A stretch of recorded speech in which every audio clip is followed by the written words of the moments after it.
আলহামদুলিল্লাহ ওয়াসসালাতু ওয়াসসালামু আলা রাসূলিল্লাহ আম্মা বাদ। আজকের বিষয় হলো যে যদি কেউ নিয়ত ছাড়া তালাক দেয়, মানে অন্তর নিয়ত নাই, সে তার স্ত্রীকে তালাক দিয়েছে, তাহলে তালাক কার্যকর হবে কিনা। প্রথমে তালাক দুই ভাগে বিভক্ত। একটা হলো আর তালাক আসরেহ, মানে স্পষ্ট যে তালাক, যেটা স্পষ্ট তালাক কোনটি? যেমন কেউ যদি বলে আমি তোমাকে তালাক দিলাম, এটা হলো স্পষ্ট। আর কিছু তালাক আছে ইশারা ইঙ্গিতে, মানে মানে শব্দের অস্পষ্ট, ইঙ্গিত কিন্তু তালাকের। যেমন কেউ যদি বলে তুমি তোমার বাবার কাছে চলে যাও, কিন্তু অন্তর মধ্যে নিয়ত কি তালাকের, বা বাবার কাছে মিলিত হয়ে যাও, বা তোমার বাড়িতে মিলিত হয়ে যাও, বা তুমি তোমার পরিবারের সাথে মিলিত হয়ে যাও, এটা হলো ইঙ্গিত করছে কি, কিসের? তালাকের ইঙ্গিত করছে। তার অন্তরের মধ্যে নিয়ত কি, তালাকের। কিন্তু বলেছে তুমি চলে যাও বা তুমি মিলিত হয়ে যাও তোমাদের পরিবারের সাথে, তাহলে তালাক হয়ে যাবে।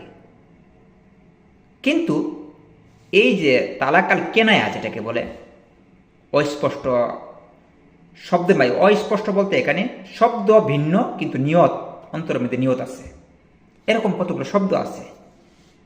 এই শব্দের মাধ্যমে কেউ যদি তালাক দেয় তাহলে নিয়তের প্রয়োজন।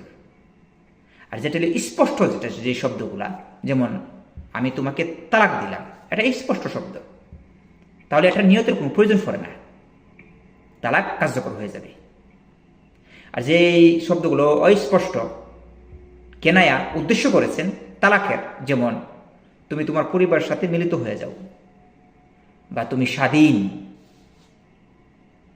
এই যে শব্দগুলা, অথবা তোমাকে আমি ছেড়ে দিলাম, বা এই জাতীয় তুমি চলে যাও, বা এই জাতীয়, বা এই জাতীয় আরো অনেক শব্দ আছে, যে শব্দগুলা, সেই শব্দগুলো ব্যবহার করলে তালাক কার্যকর হয়ে যাবে।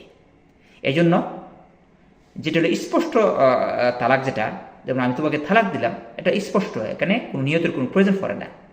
আর কিছু কিছু শব্দ আছে কি কেনায়া বা ইঙ্গিতপূর্ণ, তো ওই শব্দগুলার জন্য নিয়তের প্রয়োজন। যদি নিয়ত না থাকে তাহলে ওই শব্দ ব্যবহার করলে তার তালাক কার্যকর হবে না। আল্লাহু আ'লাম। জিদ্দুহুন্না জিদ ওয়া হাজলুহুন্না জিদ। হাসতে হাসতেও যদি কেউ তালাক দিয়ে দেয়, তালাক পতিত হয়ে যাবে। কেউ যদি খুব রাগের মাথায় তালাক দিয়ে ফেলে, সেক্ষেত্রেও কিন্তু তালাক পতিত হয়ে যাবে।